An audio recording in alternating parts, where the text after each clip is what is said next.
The rain lashed against the windows as the four friends stumbled into the decrepit mansion, their laughter mingling with the storm.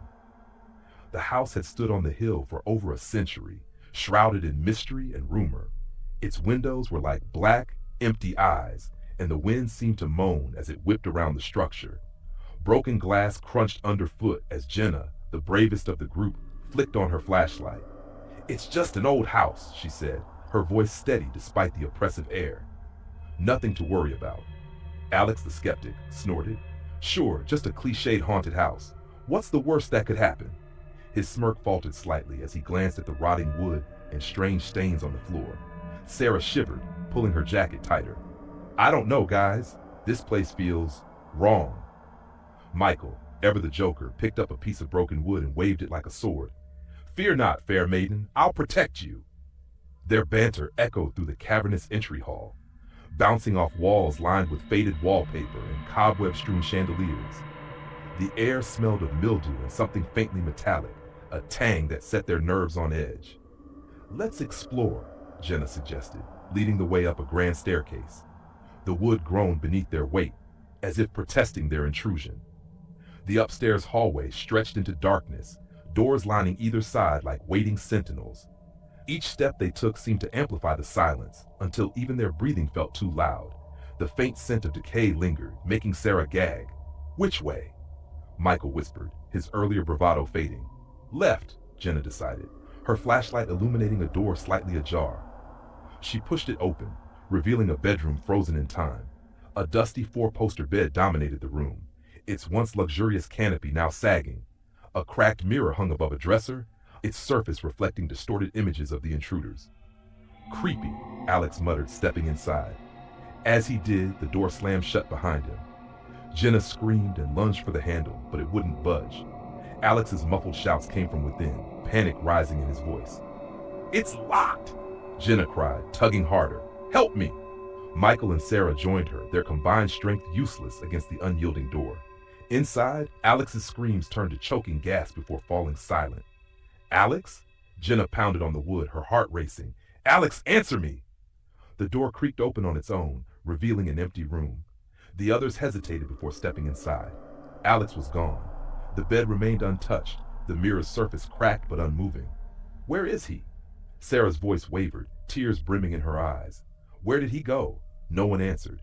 Jenna's flashlight flickered, casting shadows that seemed to twist and stretch unnaturally. "We have to get out of here," Michael said, his voice firm. "Now." They turned back to the hallway, but it was no longer the same. The walls seemed to close in, the wallpaper's floral patterns writhing like living things. Doors that had been closed were now wide open, revealing only black voids. "This isn't possible," Jenna whispered, clutching her flashlight like a lifeline. She could feel the walls pulsing faintly, as though the house itself were alive. "This way!"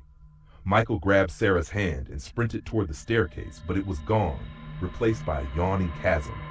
He skidded to a stop, nearly pulling Sarah over the edge. Below them was an abyss, filled with faint whispers and flickering shapes. "What do we do?" Sarah sobbed, her nails digging into Michael's arm. Before anyone could answer, a guttural voice echoed through the house, low and gravelly, as if the walls themselves were speaking. "You came uninvited. Now you'll never leave." The friends froze, terror rooting them in place. A figure emerged from one of the doorways, its form indistinct and shifting, like smoke given shape. Eyes glinted like embers, fixing on them with malevolent glee. "Run!" Jenna shouted, shoving the others toward the nearest door. They burst through, finding themselves in a cramped kitchen. The air was thick with the stench of decay, and the floor was slick with something wet and sticky. "What is this place?" Michael gagged, wiping his hands on his jeans.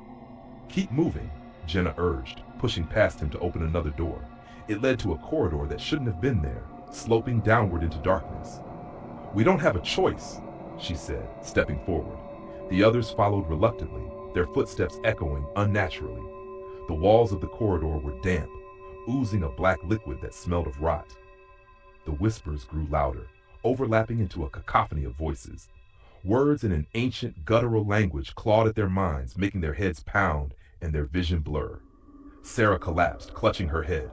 I can't take it." Michael lifted her, his face pale and drenched with sweat. "We're almost out," he lied, though he had no idea where they were going. The corridor ended abruptly at a massive door, its surface carved with symbols that pulsed faintly. Jenna hesitated, then placed a trembling hand on the wood. The door swung open with a deafening groan, revealing a cavernous room lit by a sickly green glow. In the center stood a grotesque altar, pulsating as if alive. Shapes moved in the shadows, their forms too horrible to comprehend. At the altar's base was Alex, his eyes wide and unseeing, his body unnaturally contorted. "Alex!" Jenna cried, rushing forward, but Michael grabbed her arm. "Wait, look!" The shadows coalesced into a figure, taller and more solid than before. It grinned, revealing rows of jagged teeth. "You've come so far. Why leave now?" Jenna raised her flashlight like a weapon. "Let him go." The creature laughed, a sound that made their bones ache.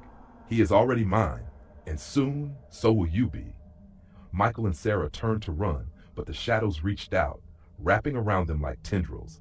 Michael shouted as he was dragged into the dark, his cries cut short. Sarah screamed, her voice rising in terror as she disappeared into the shadows. "No!" Jenna shouted, swinging her flashlight at the creature. The beam seemed to cut through the shadows briefly, making the figure recoil. She seized the moment and ran, her heart pounding.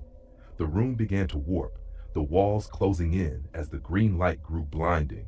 Jenna stumbled through a doorway that hadn't been there before, the whispers still chasing her. When she opened her eyes, she was back in the entry hall, alone.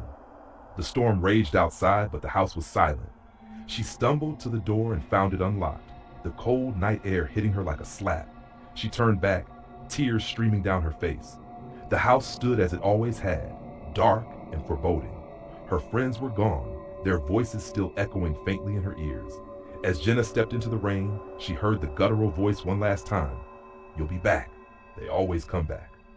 Jenna ran, the whispers following her into the storm. The house stood silent, waiting for its next visitors.